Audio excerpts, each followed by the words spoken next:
everyone. In this session, we will discuss about previous year questions of nuclear physics of CSIR NET Physics. Let's discuss these questions one by one. So our first question is the radius of this copper nucleus is measured to be 4.8 into 10 raised to minus 13 centimeter.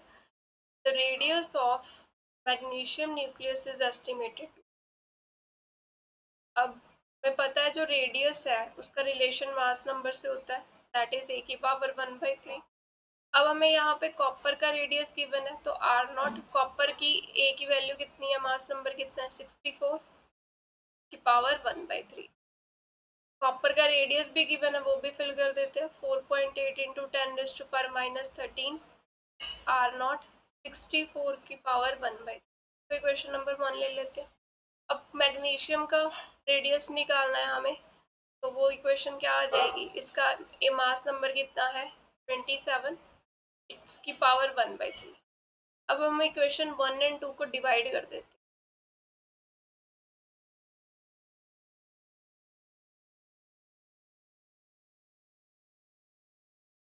तो हमारे पास result क्या मिला, 4.8 into 10 raise to power minus 13 divided by radius of magnesium, it is R not 64 की power 1/3, are not 27 की power 1/3। ये cancel हो गया यहाँ से, और ये 4.8 into 10 raise to power minus 13 radius of magnesium, it is 64 का क्यूब रूट 4, 27 का 3। तो यहाँ से हमारे पास रेडियस की वैल्यू आ जाएगी 3 into 4.8 into 10 raise to power minus 3 divided by 4, और ये कैंसिल हो गया इसके साथ। 12 4 द 48, 4.1.2 आ गया, और ये रेडियस की वैल्यू आ गई हमारे पास 3.6 into 10 raise to power minus 13 centimetre. कि जो रेडियस था वो सेंटीमीटर में ही गिवन था, तो इसका करेक्ट ऑप्शन हमारे पास आ गया सी। A beam of pions is incident on proton target, giving rise to the process assuming that decay proceeds through strong interaction। ये प्रोसेस जो है स्ट्रॉन्ग इंटरेक्शन के थ्रू हो रही है। Total isospin and its third component I3 for the decay product are. तो हमें पहले इक्वेशन लिख लेते हैं, pi positive plus proton neutron, pi positive plus pi positive. अब स्ट्रॉन्ग इंटरेक्शन है, तो इसमें जो हमारे पास आइसोस्पिन है वो क्या आएगी, कंजर्व रहेगी। ठीक है, I3 कंपोनेंट भी जो रहेगा वो कंजर्व रहेगा। तो अब हम देख लेते हैं, आई और I3 कंपोनेंट की वैल्यू निकालनी है डिके प्रोडक्ट की। तो पहले आई की वैल्यू बात कर लेते हैं। पाई पॉजिटिव की आई की वैल्यू कितनी होती है 1, प्रोटॉन की 1/2, न्यूट्रॉन की भी 1/2, इनकी भी 1। अब आइसोस्पिन जो है वो वेक्टर एडिशन होता है, वेक्टर ऐड करते हैं, वेक्टर एडिशन को फॉलो करता है। तो बिफोर रिएक्शन आई की वैल्यू कितनी आ जाएगी 1 - 1/2 और 1 + 1/2, ये वैल्यू आ गई बिफोर रिएक्शन। आफ्टर रिएक्शन हमारे पास पहले इन दोनों को कर लेते हैं, ये हमारे पास 1/2 और 3/2 आ गया, और ये 1। फिर हम यहाँ से कॉम्बिनेशन बनाएंगे 1/2 का 1 के साथ और 3/2 का 1 के साथ। तो डिके प्रोडक्ट का हमारे पास क्या मिला 3/2, 1/2, 3/2, और ये 3/2 और 1 के साथ मिल जाएगा। 1 - 3/2 इज 1/2, 3/2 + 1 इज 5/2। ठीक है, तो स्ट्रॉन्ग इंटरेक्शन है, यानी कि आइसोस्पिन क्या होगी, कंजर्व होगी। तो बिफोर रिएक्शन आइसोस्पिन कितनी आ रही थी 1/2, 3/2। आफ्टर रिएक्शन कितनी आ रही है 1/2, 3/2 और 5/2। ये तो 2 बार आ रही है ना वैल्यू, एक बार कंसीडर करेंगे। तो यानी कि ये हमें बिफोर रिएक्शन वाली वैल्यूज मिल रही है ना, तो प्रोडक्ट की आइसोस्पिन की वैल्यू कितनी मिल गई 1/2 और 3/2। ठीक है, ये प्रोडक्ट की वैल्यूज मिल गई। 5/2 भी मिल रही है, बट आइसोस्पिन कंजर्व है। कंजर्व होने का मतलब क्या है कि बिफोर रिएक्शन जो आइसोस्पिन की थी वो हमें आफ्टर रिएक्शन भी मिलनी चाहिए, तभी कंजर्व बोलेंगे। तो 1/2 और 3/2 वैल्यू जो है वो आइसोस्पिन की मिल गई। अब I3 कंपोनेंट देख लेते हैं। पाई पॉजिटिव और I3 कंपोनेंट 1, इसका 1/2, न्यूट्रॉन का -1/2, और ये 1 और ये 1। आइसो I3 कंपोनेंट जो है वो तो सिंपल एडिशन हो जाएगा। तो बिफोर रिएक्शन ये कितना मिल रहा है, 3/2। आफ्टर रिएक्शन भी देख लेते हैं कितना मिलेगा, -1/2 + 2 यानी कि 3/2। तो I3 की वैल्यू कितनी मिल रही है, 3/2। तो यहाँ पे ऑप्शन ए जो है वो हमें करेक्ट ऑप्शन मिलेगा। ठीक है, आइसोस्पिन की वैल्यू 3/2 लेंगे, क्योंकि 1/2 और 3/2 आ रही है, तो 1/2 किसी के साथ मैच ही नहीं कर रहा। अगर यहाँ पे मैच कर रहा है तो I3 की वैल्यू तो 3/2 है ना, तो ये कैंसिल हो गए ऑप्शंस। ये दोनों में से एक आएगा। तो आइसोस्पिन की वैल्यू कितनी मिल रही है यहाँ पे, 3/2। Option A is the correct answer. According to shell model spin parity of 2 nuclei. तो हमारे पास 2 न्यूक्लियाई कौन से हैं, ये वाले, और एक हमारे पास क्या है, स्ट्रोंशियम। तो यहाँ पे हमारे पास नंबर ऑफ प्रोटॉन्स कितने हैं, 51। न्यूट्रॉन कितने हैं, 74। इसमें कितने हैं प्रोटॉन्स, 38। और नंबर ऑफ न्यूट्रॉन्स कितने हैं, 50। तो हमें तो अनपेयर्ड जो होते हैं न्यूक्लियन वही फॉलो फिल करेंगे लेवल में। तो 51 प्रोटॉन्स, 51 न्यूट्रॉन्स, ये फिल करेंगे। तो shell model configuration, shell model के अकॉर्डिंग हमारे पास कन्फिगरेशन क्या होती है, 1s½ 1p3/2 1p½ 1d5/2 2s½ 1d3/2 p+½ 1f7/2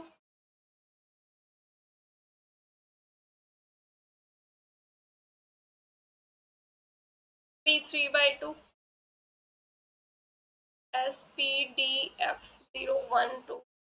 L की वैल्यू 3+½ 7/2, फिर 2p3/2 1f यानी कि 3-½ 5/2, और ये 2p½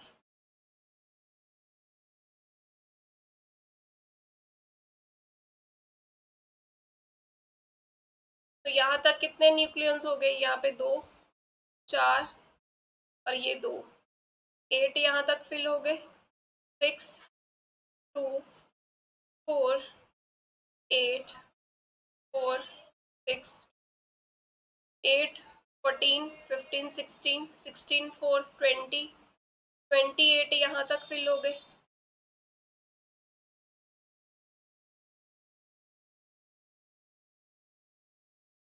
आगे हमारे पास जी लेवल आएगा। जी के लिए एल की वैल्यू क्या होती है, 4।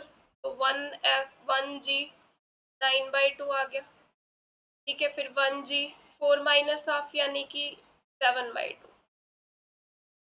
तो फिल करके देखते हैं यहाँ तक कितने बने, 28 यहाँ तक थे, 28 + 4 32 32 6 38 38 2 40 40 10 50 50 तक यहाँ तक बन गए, 51 यहाँ पे आ रहा है। तो यानी कि प्रोटॉन के लिए हमारे पास 7/2 पिन आ गई। पैरिटी कितनी आएगी, जी के लिए 4 वैल्यू होती है, तो -1⁴ पॉजिटिव आ जाएगा, 7/2 पॉजिटिव आ रही है। स्ट्रोंशियम में न्यूट्रॉन्स कितने हैं, 51 ही है, तो 51 है तो इसकी भी 7/2 पॉजिटिव आएगी। बट ये एक्सेप्शनल केस है स्ट्रोंशियम का, याद रखना है ये। ठीक है, शेल मॉडल के अकॉर्डिंग इसकी 7/2 पॉजिटिव आ रही है, बट एक्सपेरिमेंटली देखा गया इसकी जो आती है 5/2 पॉजिटिव आती है। ठीक है, तो बट इन्होंने पूछा है अकॉर्डिंग टू शेल मॉडल हमें बताना है स्पिन और पैरिटी कितनी आ रही है।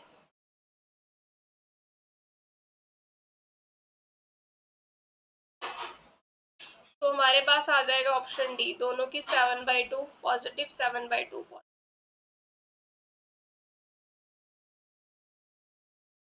The difference in Coulomb energy between mirror nuclei is 6 MeV। तो एनर्जी डिफरेंस दिया गया, coulomb energy difference 6 MeV। Assuming the nuclei have a spherical symmetric charge distribution, E² की वैल्यू दी गई है 1 MeV फर्मी।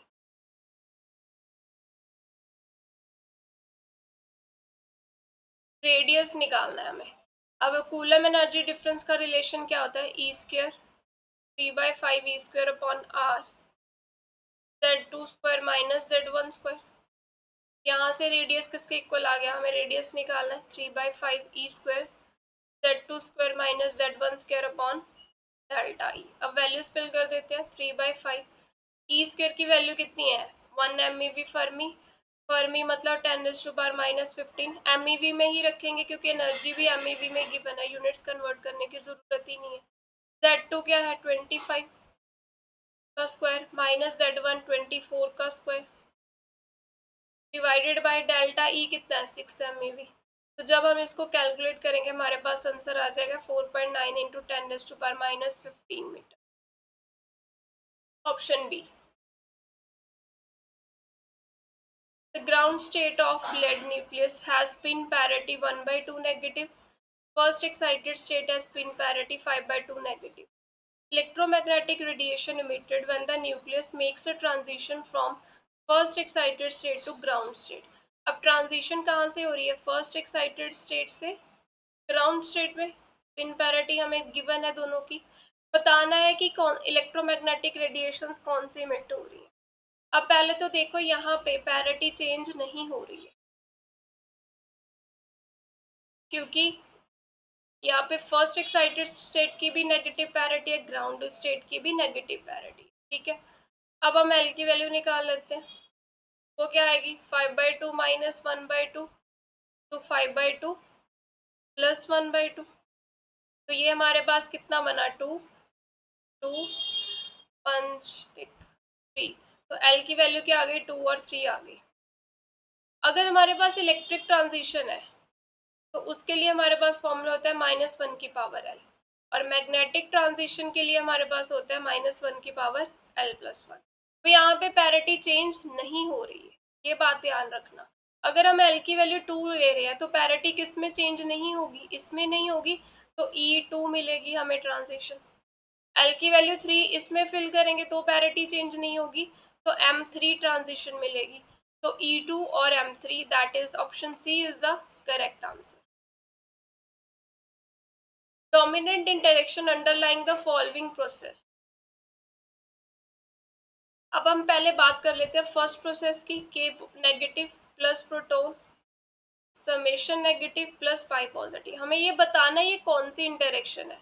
ठीक है, तो हम आइसोस्पिन निकाल लेते हैं, चेक कर लेते हैं। इसकी के नेगेटिव की आइसोस्पिन क्या होती है 1/2, प्रोटॉन की भी 1/2, इसकी 1 होती है और इसकी भी 1 होती है। और आइसोस्पिन वेक्टरली ऐड करते हैं तो इनको वेक्टर एडिशन किया तो ये वैल्यू कितनी मिली 0 और 1, और इनको ऐड किया तो 0 1 और 2।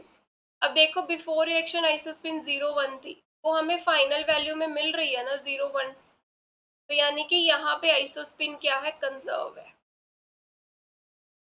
अब I3 की बात कर लेते हैं।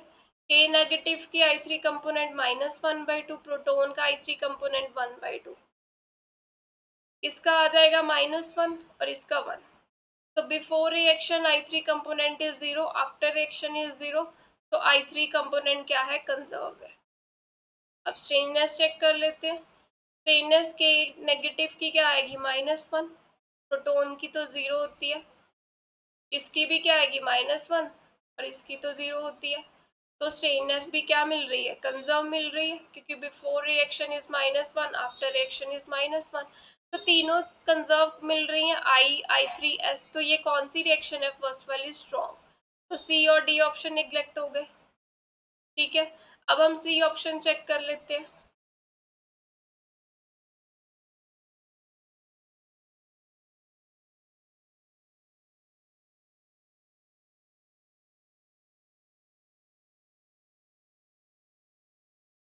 इसका I कंपोनेंट क्या आएगा 1, प्रोटॉन का 1/2, इसका 1। तो बिफोर रिएक्शन 1 मिल रहा है आइसोस्पिन, आफ्टर रिएक्शन 1/2 3/2। तो आइसोस्पिन जो है वो कंजर्व नहीं है यहाँ पे। I3 कंपोनेंट क्या मिलेगा, इसका मिलेगा +1, इसका 1/2, इसका 0। I3 भी कंजर्व नहीं है कि बिफोर रिएक्शन +1 मिल रही है, आफ्टर रिएक्शन 1/2। अगर स्ट्रेननेस की बात करें तो ये सिग्मा पॉजिटिव की स्ट्रेननेस कितनी होती है -1, इनकी 0। तो स्ट्रेननेस जो है डेल्टा एस वो कितनी मिल रही है 1 मिल रही है। तो तो ये सारी जो कंडीशंस हैं ये किस में आती है हमारे पास, वीक इन डायरेक्शन में। तो यानी कि ये जो सी रिएक्शन है वो क्या है, वीक इन डायरेक्शन है। और ये वाली जो रिएक्शन है that is electromagnetic interaction. Option A जो है इसका करेक्ट आंसर है।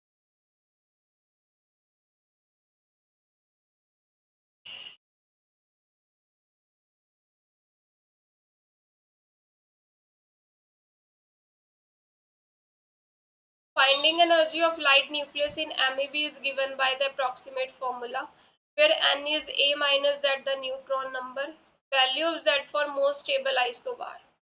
अब मोस्ट स्टेबल आइसोबार अगर हमने निकाला है, हम क्या करेंगे, curl B by curl Z equal to 0 कर देंगे। ठीक है, तो ये हमारे पास स्टेटमेंट है। यहाँ पे हम n की जगह फिल कर देते हैं a माइनस जेड, तो हमें ये टर्म क्या मिल जाएगी, यहाँ पे बाइंडिंग एनर्जी क्या मिली, 16a माइनस 20a की power 2/3 minus 3/4 Z square A की power minus 1/3 plus 30 a minus Z fill किया तो ये a minus 2z whole square बन जाएगा। ठीक है, अब हम curl b by curl z निकाल लेते हैं। ये तो z है ही नहीं इन दोनों में, तो ये टर्म का होगा माइनस 3/4 जेड ए की power minus 1/3 plus 30/a 2 into A minus 2z, साथ में क्या आ गया -2। अब इसको सॉल्व कर लेते हैं, -3/2 जेड ए की पावर -1/3, ये मिला हमें 30 इंटू 2 60, 60 माइनस 120 हो गया upon A minus 2z equal to 0, 0 रखना है हमें। तो ब्रैकेट ओपन कर देते हैं, -3/2 जेड ए की power -1/3 minus 120 plus 240 Z by A equal to 0। अब जेड कॉमन ले लेते हैं जिनमें आ रहा है फर्स्ट और थर्ड टर्म में, और ये 120 उस तरफ ले गए, तो जेड की वैल्यू क्या मिली, 120 अपॉन 240 अपॉन ए माइनस 3/2 ए की पावर -1/3। अब डिनोमिनेटर से हम कॉमन ले लेते हैं 240 अपॉन ए, तो ये हमारे पास मिला 1 माइनस 240 कॉमन लिया तो पीछे क्या बचेगा, 1/160।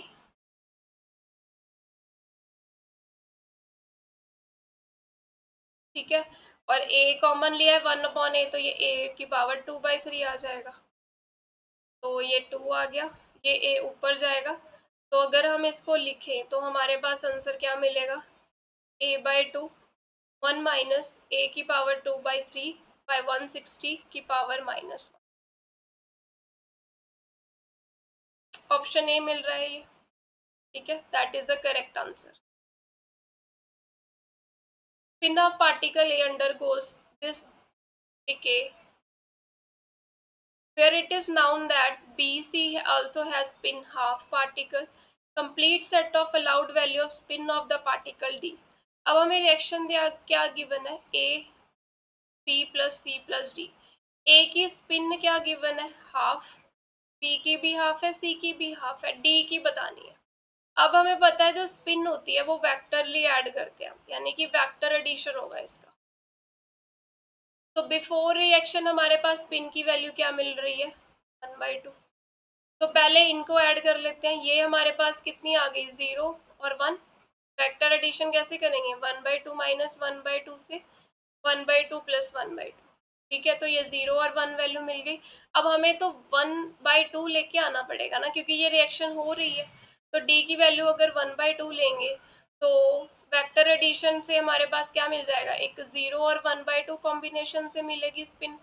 ठीक है, एक 1 और 1/2 से, तो 0 और 1/2 से कितनी मिली, 1/2, इससे कितनी मिलेगी, 1/2 और 3/2।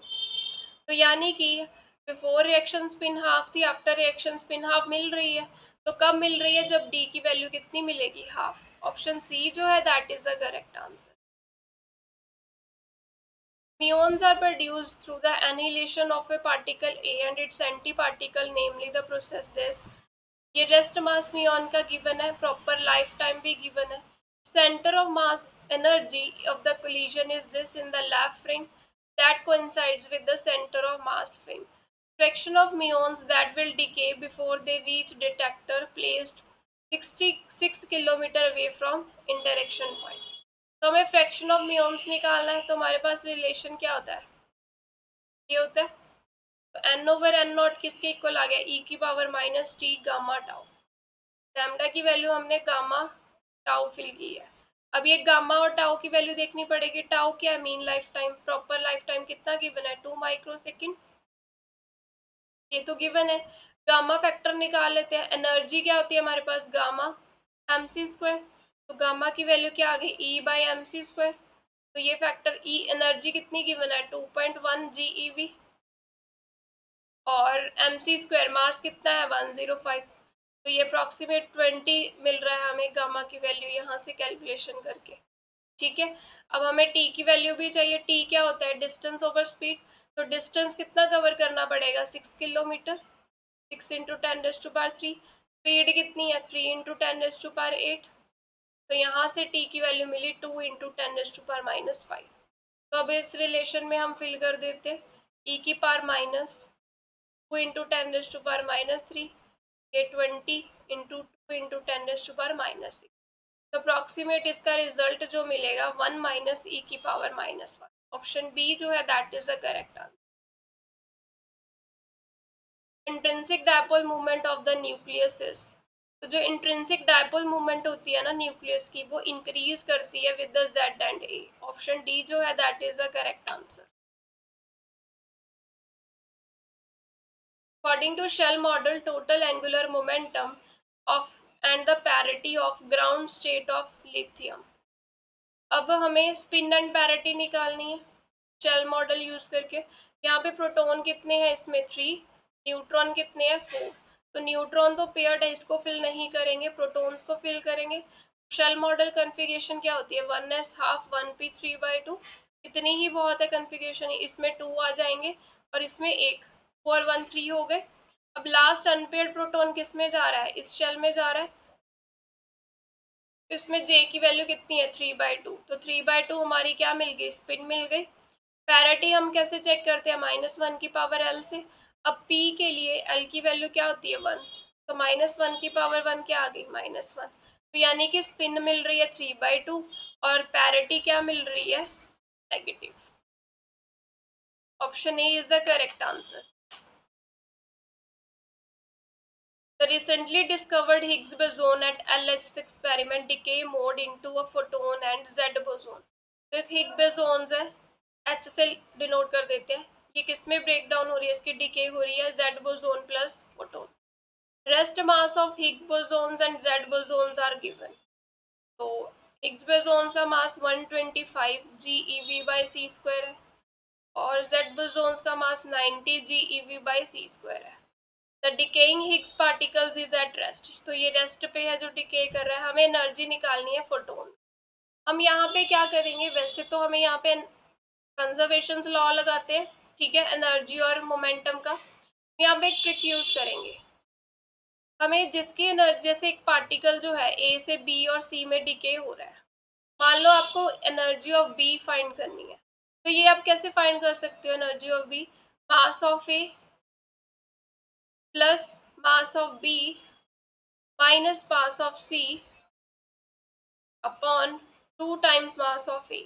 जिसकी एनर्जी निकालनी है उसका मास ऐड करोगे, जो दूसरा पार्टिकल होगा उसके मास को सब्ट्रैक्ट कर देना।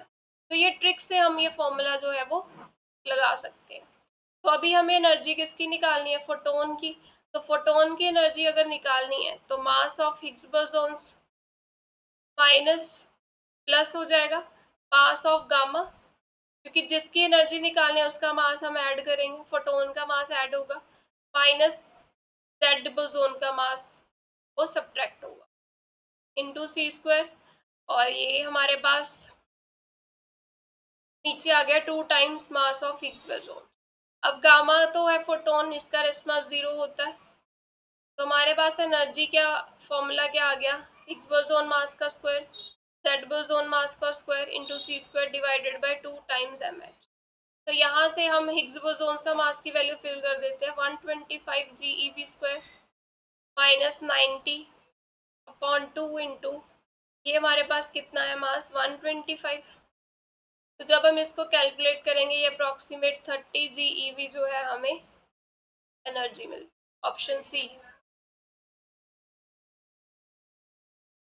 Next, classical model scalar spin zero meson consists of a quark and anti-quark bound by potential। ये पोटेंशियल गिवन है, ए और बी की वैल्यूज भी गिवन है। If the mass of quark और anti quark are negligible, mass of meson be estimated by. हमें मास निकालना है, तो वो हम कैसे निकाल सकते हैं? देखो हम क्या करेंगे, delta E is equal to delta M into C square. तो अगर हमें एनर्जी पता चल जाए तो हम यहाँ से मास निकाल सकते हैं। तो सबसे पहले तो हम क्या करेंगे, इक्विलिब्रियम डिस्टेंस फाइंड करेंगे। dv by D R equal to 0 कर देते हैं, वहां से equilibrium distance mill.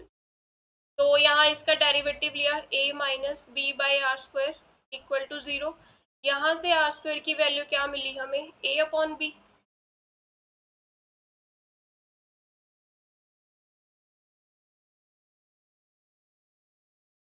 B by R square is equal to A, B by A मिलेगी। तो आर इक्विलिब्रियम डिस्टेंस हमारे पास आ गया under root B by A. ठीक है, तो इसकी वैल्यू फिल कर देते हैं।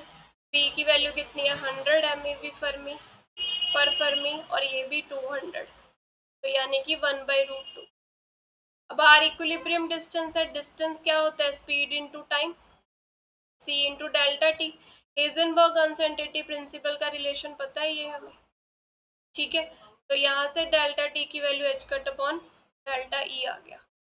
तो आर का रिलेशन क्या मिला हमें, c डेल्टा टी की जगह फिल कर दिया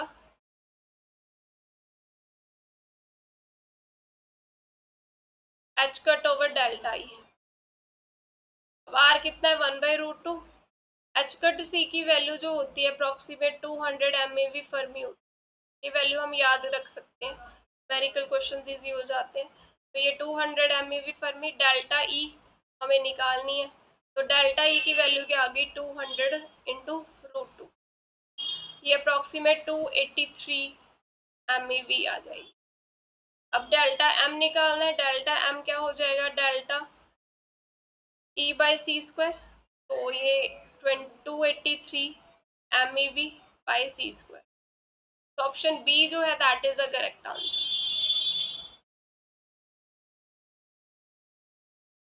Consider the four processes. Which of the following is forbidden in the for the free particle? अब ये जो फर्स्ट प्रोसेस है, प्रोटॉन न्यूट्रॉन में कन्वर्ट हो रहा है, ये रिएक्शन फ्री पार्टिकल जो फ्री स्पेस में पॉसिबल ही नहीं है। क्यों? क्योंकि जो प्रोटॉन का मास है वो कम होता है न्यूट्रॉन से। तो ये रिएक्शन फॉरबिडन है, फर्स्ट वाली। ठीक है, तो ये बी और ए ऑप्शन तो निग्लेक्ट हो गए। अब फर्स्ट के साथ फोर्थ है या फिर सेकेंड है। सेकेंड प्रोसेस चेक कर लेते हैं। Lambda zero is P positive plus positron plus neutrino. Charge conservation check करें, ये चार्ज जीरो, यहाँ पे +1, यहाँ पे +1 0। यहाँ पे तो चार्ज ही कंजर्व्ड नहीं है।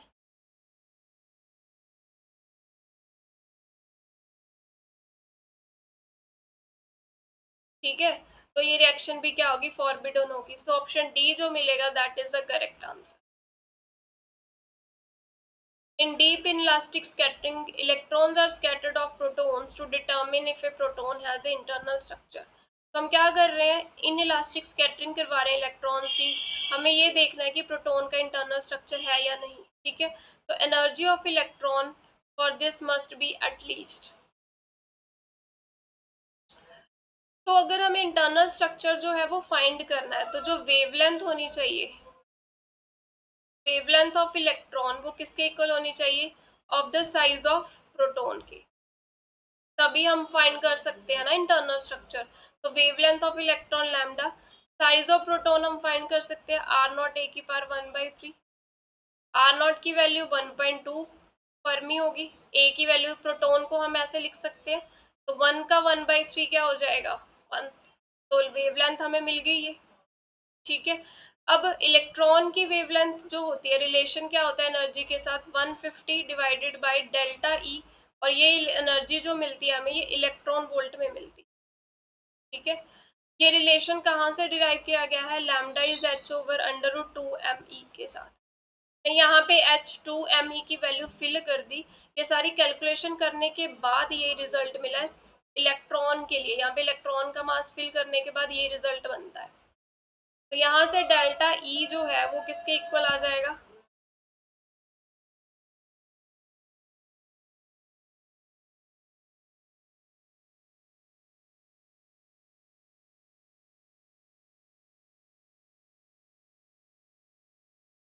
ये स्क्वेयरिंग कर दी तो नीचे लैम्डा स्क्वायर हो जाएगा, यानी कि 150 अपॉन 1.2 इंटू 10⁻⁻15 का स्क्वायर। तो जब हम इसको सॉल्व करेंगे तो ये अप्रोक्सीमेट जो है ऑप्शन बी मिलेगा हमारे पास correct answer.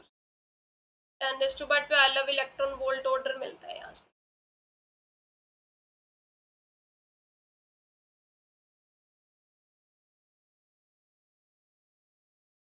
If the binding energy of nucleus is given by this, यहाँ पे हमें ये सारी वैल्यूज गिवन है कांस्टेंट्स की।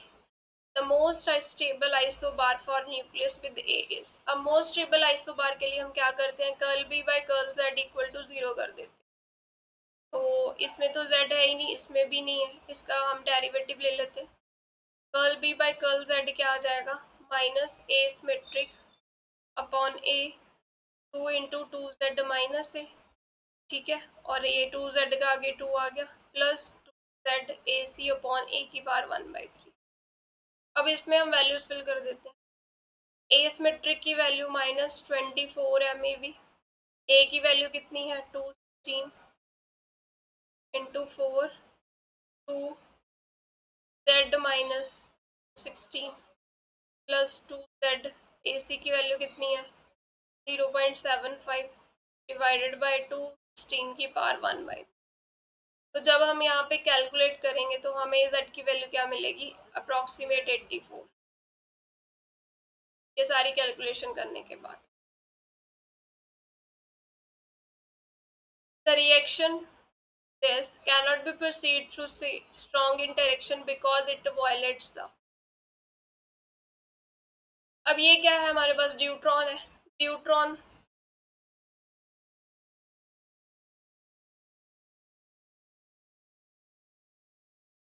आइसोस्पिन के लिए ये स्ट्रॉन्ग इंटरेक्शन के थ्रू जो है वो प्रोसीड नहीं करी, तो आइसोस्पिन चेक कर लेते हैं। न्यूट्रॉन की आइसोस्पिन कितनी होती है 0, का पार्टिकल की 0, इसकी आइसोस्पिन क्या होगी 1, तो यहाँ पे आइसोस्पिन कंजर्व नहीं है।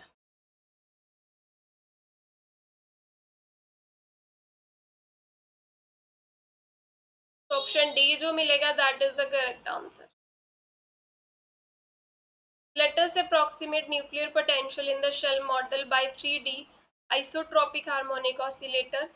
Lowest energy levels have angular momenta L0 and L1 respectively.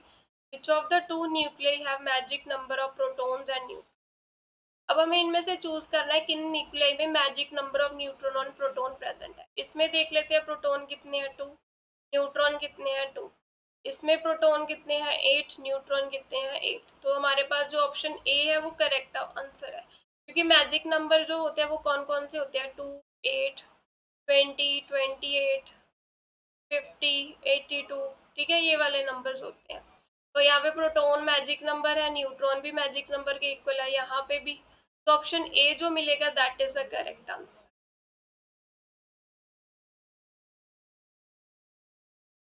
The charm quark assigned a charm quark number C is equal to 1. How should the Gelman-Nishijima formula for electric charge be modified for 4 flavor? तो इसका correct option आएगा हमारे पास D, क्योंकि पहले जो था quarks जब नहीं इन्वेंट हुए थे तो ये स्कीम का फॉर्मूला ये था। तो जब क्वार्क का आ गया चार्म क्वार्क, तो ये चार्म क्वार्क जो है वो एड अप हो जाएगा। तो ऑप्शन डी जो है इसका करेक्ट आंसर आएगा। Consider the following process involving free particles. Which of the following statement is true? Process 1 obeys all the conservation laws. Check कर लेते हैं कि न्यूट्रॉन का एंटी पार्टिकल है, प्रोटॉन का एंटी पार्टिकल पॉजिटिव, सभी लॉज जो है वो ओबे हो रहे हैं। पहले चार्ज देख लेते हैं, इस पे चार्ज -1 आएगा, एंटी पार्टिकल है, ये +1, ये 0, सही है, ठीक है, कंजर्व है चार्ज। फिर लैप्टॉन नंबर देख लेते हैं, ये लैप्टॉन नहीं है, ये भी नहीं है, ये लैप्टॉन है, एंटी पार्टिकल है, ये -1। न्यूट्रॉन न्यूट्रिनो का -1, एंटी न्यूट्रिनो का -1 आएगा ना, कि पार्टिकल्स के लिए हमारे पास लैप्टॉन नंबर क्या होता है, 1 होता है। तो पार्टिकल्स कौन से हैं, इलेक्ट्रॉन, म्यू, टाउ, और इनके न्यूट्रिनो, ठीक है। तो इनके लिए लैप्टॉन नंबर की वैल्यू 1 मिलेगी। अब इलेक्ट्रॉन पॉजिट्रॉन है, इसकी वैल्यू -1 आएगी, एंटी न्यूट्रिनो की भी -1। तो ये लैप्टॉन नंबर ही कंजर्व नहीं हो रहा, तो ये स्टेटमेंट तो गलत है, ट्रू नहीं है। ये सारे लॉस तो obey नहीं हो रहे, लैप्टॉन नंबर ही नहीं कंजर्व हो रहा। सेकंड देख लेते हैं, it conserves a baryon number.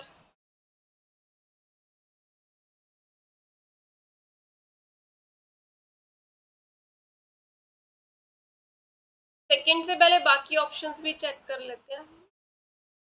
Fourth से देख लेते हैं, बेरियन नंबर कंजर्व है फोर्थ में, ये प्रोटॉन बेरियन है, ठीक है, 1 आएगा, इसका बेरियन नंबर है, ये बेरियन नहीं है, ये बेरियन है, न्यूट्रॉन, ये भी बेरियन है, बिफोर रिएक्शन 1 मिल रहा है, आफ्टर रिएक्शन 1 मिल रहा है, तो कंजर्व है। It violates the lepton number conservation. तो लैप्टॉन नंबर निकाल लेते हैं, प्रोटॉन का 0, इसका क्या आ जाएगा -1, इसका क्या आएगा, न्यूट्रॉन का 0, पॉजिट्रॉन का -1, तो बिफोर रिएक्शन -1, आफ्टर रिएक्शन -1, तो लैप्टॉन नंबर भी कंजर्व हो रहा है, तो ये ऑप्शन नहीं आएगी क्योंकि ये वॉलेट लिखा हुआ है यहाँ पे। थर्ड देखो, it is not allowed by strong interaction but allowed by weak interaction. तो थर्ड के लिए चेक कर लेते हैं, proton plus neutron, pi positive, pi zero, pi zero. पहले आइसोस्पिन की बात कर लेते हैं, प्रोटॉन की आइसोस्पिन हाफ, न्यूट्रॉन की हाफ, प्रोटॉन पॉजिटिव की 1, इसकी भी 1, इसकी भी। अब वेक्टर एडिशन होगा, तो इसकी बिफोर रिएक्शन आइसोस्पिन कितनी मिली, 0 और 1, इसको ऐड किया तो 0, 1 और 2, और ये 1 बच गया। अब 0 और 1 से हमें 1 मिलेगा, 1 और 1 से क्या मिलेगी, कितनी वैल्यूज मिलेंगी हमें, 0, 1, 2, 2 और 1 से कितनी मिलेंगी हमें, 1, 2, 3।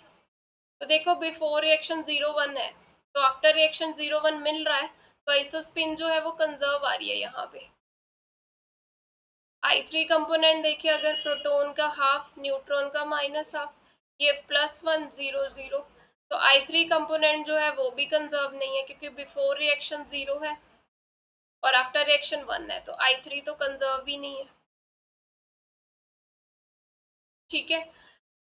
और स्ट्रेननेस देख लेते हैं, इसमें स्ट्रेननेस कैसे आएगी, हमारे पास प्रोटॉन की स्ट्रेननेस 0, न्यूट्रॉन की भी 0, और इन सब की स्ट्रेननेस क्या 0 आ रही है, तो डेल्टा S 0 आ रहा है। तो ये जो है, ये किसके वीक रिएक्शन के थ्रू अलाउड है, स्ट्रॉन्ग में देखो यहाँ पे I3 कंपोनेंट जो है कंजर्व नहीं है, तो it is not allowed by strong interaction, ये तो सही है, but it is allowed by weak interaction, that is also correct. So option C जो है that is the correct option, ठीक है।